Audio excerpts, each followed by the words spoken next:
I'm Claire, and today we're going to look at bar modelling again to see how we can solve some more complex problems where you need to find unknown quantities when we've only been given some fractions. Let's have a look at the problem. Well, this time Lisa and Mark have been saving their money and putting it into money boxes. It says 3/4 of Lisa's money has the same value as half of Mark's money. Altogether, they have £120. How much does each child have?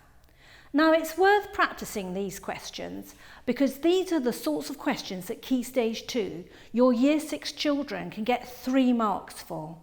And if you draw them as a bar, it makes it so much easier. So I've just started this because I'm beginning to look at this problem and I want to draw a bar to represent Lisa's money. It says 3/4 of Lisa's money has the same value as half of Mark's money. So I'm going to divide Lisa's money up into quarters.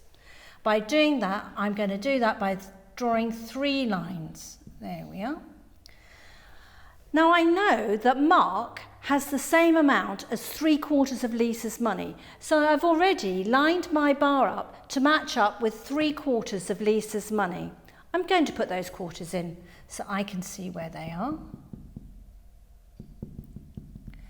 But this is only half of Mark's money, so I need to draw the other half of Mark's money.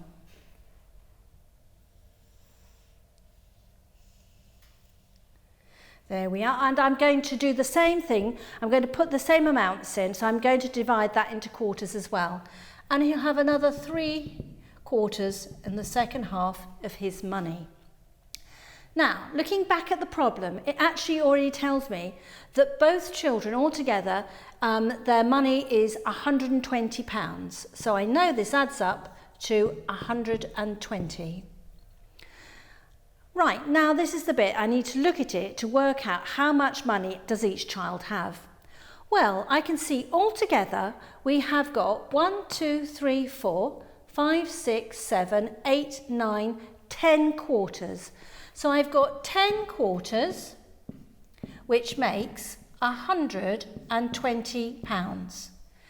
Now at this point I'd ask children, if you know that 10 quarters is 120, how can we work out how much 1/4 is? And I hope they would be able to tell me that you need to take £120 and divide it by the 10. And if I do that, I'm going to get £12.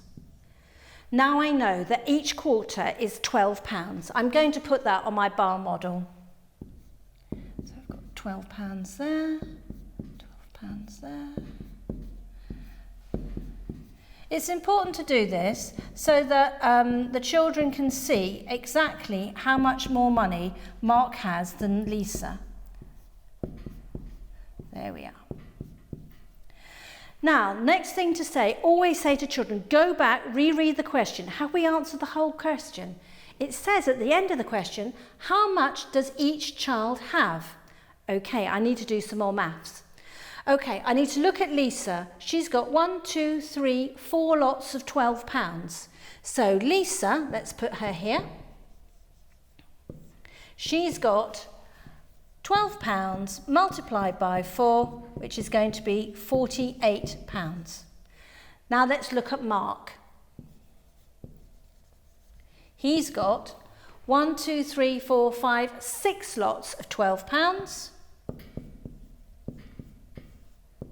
So he's going to have £72.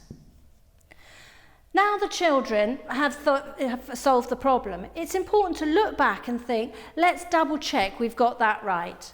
And I can do that by adding up the £72 to the £48, and I can check to see that I've got £120 altogether, which is correct. So that's how we use a bar model to solve more complex questions when we only know what the fractional relationship is.